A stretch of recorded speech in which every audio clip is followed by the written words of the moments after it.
Welcome back to Higher Ed Matters. My name is Jamie Burdish, the Enrollment and Marketing Support Specialist here at MediaCross. In this episode, we are on site for the American Marketing Association Symposium for Higher Ed, which was held this year at the Gaylord National Resort in National Harbor, Maryland. At the conference, our Director of Client Service, Rashida Dinehart, had the pleasure of speaking with one of our amazing clients over at the University of Pittsburgh, Molly Swagler.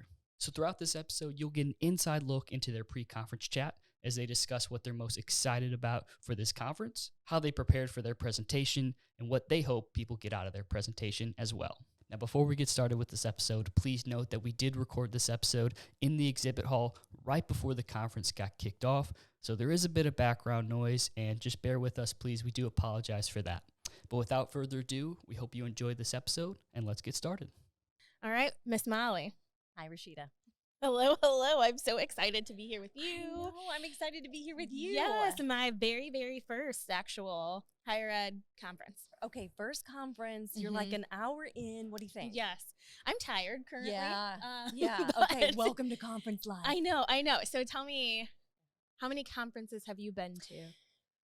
Okay. Higher ed specific, because I've got a funny specific anecdote about my last conference. Oh, really? Yes. You know what? I'm just going to say, without knowing like the exact number of how many conferences, we'll just say a lot because I want to get to this anecdote. What happened? So, and I said this in our last episode that we, Josh and I recorded. The last like professional conference that I've been to was the World Dairy Expo. Okay. In Madison, Wisconsin. Now, this is one you can really squeeze the milk out of. LOL.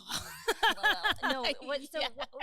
a dairy, and you were obviously doing marketing. Yes, I was doing ag marketing. For a dairy conference. I was. I bet that was kind of fun. It was. So like you, Yes. Molly has her kids here at this conference with her today. I do. We, at the time, I only had one kid, so we took Dom with us. Dom was there. Okay. And there's like barns of cows. Yes. And I just walked him in his little stroller Right. down to see all the cows. Yep. Do you know what American Marketing Association is missing? Cows. That would be nice. They are friendly. Mm-hmm. that is always my fact. They're very friendly animals. It would be unforgettable. Yes. So, Molly, what are you most excited about this year at this AMA? Yeah, I think there's a lot of really good sessions. University of Pittsburgh has a big showing. We have the Marketer of the Year, Kate Ledger, who's here, also a organizer for the conference in years past. So cool. we have a big contingency. There's some really good. I'm excited about the 2022 to 2030. I think I'm getting the name wrong, but it's the Google Trends led by Google. I'm excited to see that because it's hard in this day and age to get outside of, okay, what's the next fire? And so I'm excited to think, okay, what does 2030 enrollment marketing, for example, look like? What does 2050 look like? When Dom and Parker are in college, what does that look like? I know. Right. That is a wild thing for me to even like wrap my head around. For me, I'm just really excited to be here. Yes? Yes. I'm most excited, obviously, to be presenting with you. Okay, no, we're going to have a blast. We're going to have such a blast. Right. Yes. I've been nerding out, though. I've been practicing and getting ready. Okay, so how do you practice for a presentation like this? I essentially type up everything I'm going to say, and I like say it out loud as I'm typing it so that it sounds like it doesn't sound like perfect English, right? Because that's not how I speak. And so I say it as I am typing. Then I will read my script a couple times, and then I put it away, and that's it. And you're ready to go. And as ready as I'm going to be.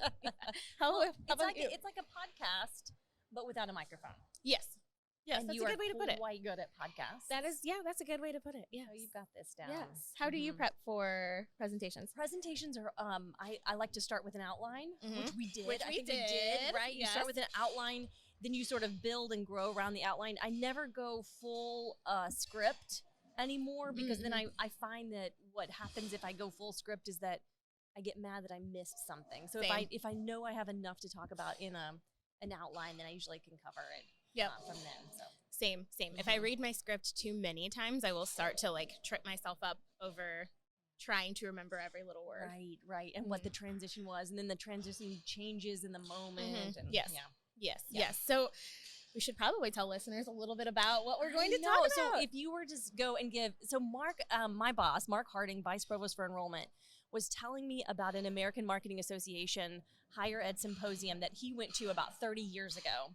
And he was a conference presenter. When he was born. When he was born, right. And he was a conference presenter at that time. And he said that all conference presenters got up at the opening breakfast or the opening ceremonies, and they had to give essentially an elevator pitch for people to know about your conference or your session, and for you to basically sell your session to the attendees to come and check it out. Okay.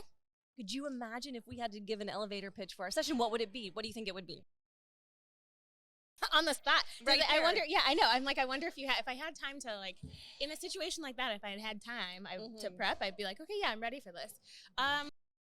Quick little elevator pitch for us is we are going to talk about yield strategy.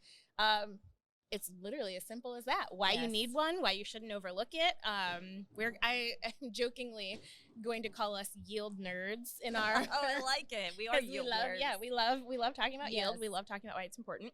So yeah. And now, of course, the name of our session is called Yield of Dreams, after the movie Field of Dreams. And as we were preparing for this, we of course talked about how I said, have you seen it, this great scene? And we were talking about that, and you said, well, no, you've never seen it. And then we looked it up. We looked it up, and the year it was made happened to be the year that you were born. Indeed. No, Yield of Dreams, it's one of those, it's a movie, like you said, it transcends pop culture. So even if you haven't seen it, it is one of those movies like baseball. Obviously, it's a movie about baseball. That's a metaphor for so many things. And so I think we're going to use that as a metaphor for enrollment management. And the successful enrollment management has a good, strong yield strategy to help those students who have been accepted into your institution choose your institution in a really competitive marketplace. And it is a very competitive marketplace. At one point in the session, I have a slide that just goes through all of the bad news. And then the next slide's about puppies, because we needed a break. Right? Yes, we just needed a break after that. It's a lot of heavy stuff. Yeah, we're going to talk about how, research shows that students are applying to 12, I think, to 12 to 15 colleges a year, which is wild to me. It is wild. And that wasn't a thing people did when I was applying for school. And so that But I have seen even the trends, and I saw this a couple of years ago. I think it was an Instagram post that a student was so proud of. They applied and were accepted into 50 institutions. But why? Could you imagine? I think it was a can I challenge. Can I do this? Yes. And she did, and how amazing. She was accepted into all 50, and then she got to pick which one she was in. But yeah, why? That's a lot of work. This is a stressful process for students and for their families. So 50 times over, I couldn't imagine. Which is why the yield strategy matters. It matters. Increased competition is not adding up to, or increased applications is not adding up to increased enrollment, as we know, in this post-pandemic-ish world. So what do you think? You've been doing marketing now for many years. What do you think makes a good, what's the take home that you're most excited about? What makes a good yield strategy from your vantage point, that marketing angle? Segment. Okay, now so what do you mean by that? Yes, gone are the days where it's one size fits all marketing. So the same message isn't going to resonate with. It might hit you differently than it hits me, than it hits someone else. And I think having good student personas, which sounds scarier than it is, but having an idea of who your prospective student is and the different messages and who they are segmented even within that, right? So a student who goes to Pitt, you can't generalize a student who's going to Pitt based on a number of socioeconomic, race, all of these things. And so my biggest takeaway is segment. You've got to talk to the student where they are and how they want to be talked about or talked to, especially Gen Z. And that was fun. Putting together that marketing plan with you was fun. Now, if you were imagining, for those of you who are listening at home, an Excel spreadsheet, think of the hundreds of cells that we had to do in order to segment all of those audiences. It was a lot of work, and you did that. You put that together. Yes, and I loved it because I like doing that. I like getting messages to the appropriate audiences. Yeah. So yes. For me, I'm most excited about the take home that we're going to give audiences is that test, because I have to remember this, even though I have a TikTok account. I have to remember that I'm not a member of the audience. I am not, You're like, I get on the ticket and talk. Right. Yeah. I know the lingo. Yes. But I know that I'm not the audience, and so I have to remember that. And so I think that's the importance of testing all along the way and checking in and making sure that what you're putting out there is going to resonate. Doing the A/B testing, and if it doesn't work, then pivot, which is a trigger word for some over the last couple of years, this word pivot. I heard that the other day. But it shouldn't be, which is interesting though, because it shouldn't be. Like 2020 taught us that you have to be able to pivot and be agile and all of those things. I mean, we were in the middle of like, man, nobody knows how to pivot better than you and I, Molly. Yeah, right. The queens of pivot. Yes. This is the pivoting the podcast. The amount of times, the Excel sheet you speak of, the amount of times in March 2020 that you and I were like, we're not doing that anymore. We're going to take this, turn it upside down on its head, and we're going to virtual events. retry it again. What can we do? I will say, though, that is one of the reasons why I really appreciate working with you, Rashida, and with MediaCross, is the agility that you bring to the customer, which is the University of Pittsburgh. But I'm really grateful for that, because there's so many times when we had to change a message, change an audience type, change the platform even. And you were there with us along the way to help make those changes. And I appreciate that. Oh, Molly, thank you. Well, and what I will say, since we're just loving on each other. It's a love fest. It is a love fest. And what I will say is that you are, and the University of Pittsburgh is truly one of our clients who's always willing to test things, though. So, like, back to what you said, test. Is always willing to be like, I don't know what that is, but sure, let's try it. And to a marketer, that's like, that's a dream. Yes. So one of the things that we do, even when working with you, is in building a budget for a project, is that we build in part of the budget to test things we've never done before. And this helps us keep on our toes, to keep innovating in the marketplace. Because if you keep doing the same thing you've been doing for the last year, 2 years, 3 years, 5 years, 10 years, then the marketplace is going to sweep you up. Yes.